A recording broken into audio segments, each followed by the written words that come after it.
السلام عليكم ورحمة الله وبركاته. anigoo cabdiqani maxamuud shadane oo ku magac dheer qasaye ahna gudoomiyaha isboortiga North America ku sugan magaalada Muqdisho. waxaa maantay aad ugu faraxsanahay inaan Muqdisho soo boqdo anoo si kaliisa ku imaaday martiqaad aan ka helay xiriirka kubadda cagta. aadaan ugu faraxsanahay inaan maanta Muqdisho joogo.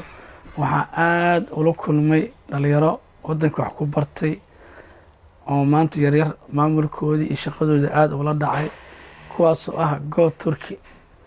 Go Turkey waxaan u maleynaa dad badan inay yaqaaniin. waa dad dhalinyarada dalka wax ku bartay, haddana jecel inay dadkooda wax u qabtaan, fiisayaasha waxbarashay soo saaraan. waa Go Turkey and Study. waxaan rajeynayaa in qof walba oo fiisa caafimaad u baahan ee lagaaga hormaro Go Turkey aad.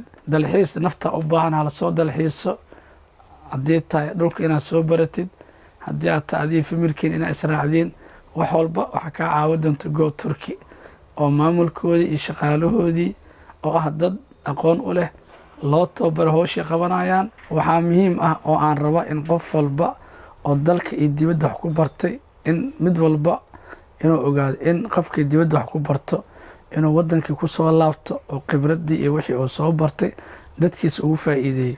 waxaan kaloo rabaa inaan halkan aan ka xuso Go Turkey. waxaan rabaa dadka fiisa waxbarashada aad maaragtay shay aad u soo saaraysiin in siminaaro loo qabto ee ogaadaan muhiimadii u baxayaan inay tahay in beri dalkoodii iyo dadka wax u qabtaan oo rabaan inay wadan ku soo laabtaan, khibradii iyo waxbarashadii ay soo barteenna dalkoodii iyo dadkoodii ay maaragtay ay geliyaan. taasoo iga talo iyo tusaalo. waana rajeynaa inaa hawshaas in badan qabateen. wallaahi Go Turkey waxyaabo badanaan maaragtay isboortiga ay ku soo kordhigeen. haddii ay yihiin lajamada hore inay soo dhaweeyaan, haddii inay kaalin weyn ka qaataan.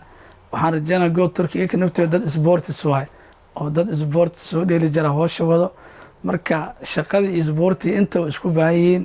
waxaana rajeynaa intaa in ka qurux badan in Go Turkey isla shaqeyn doono ayna noqon doonaan dad kaalin weyn ka qaata bahda isboortiska. isboortiga wuxuu ahaay nin walba wuxuu dheeli jiray inuu maaragtay ishay magac yeeshto, inuu maaragtay heer ka gaaro. cayaartii ugu qurux badan waa yaraay cayaarta Elman STT waay tii la mid ahna horseed iyo waxaa dheeliyay MCC. marka waxaan rajeynayaa in cayaarahaas mid lamida inay dhici doonaan inta aan joogo. waxaana rajeynayaa cayaar qurux badan oo sagootin ah ama soo dhawaan isku jirto inay Go Turkey ii subi doonto iyo bahda isboortiska. aada u mahadsantihiin martiqaadkiina iyo sida wanaagsan ii soo dhaweyseen.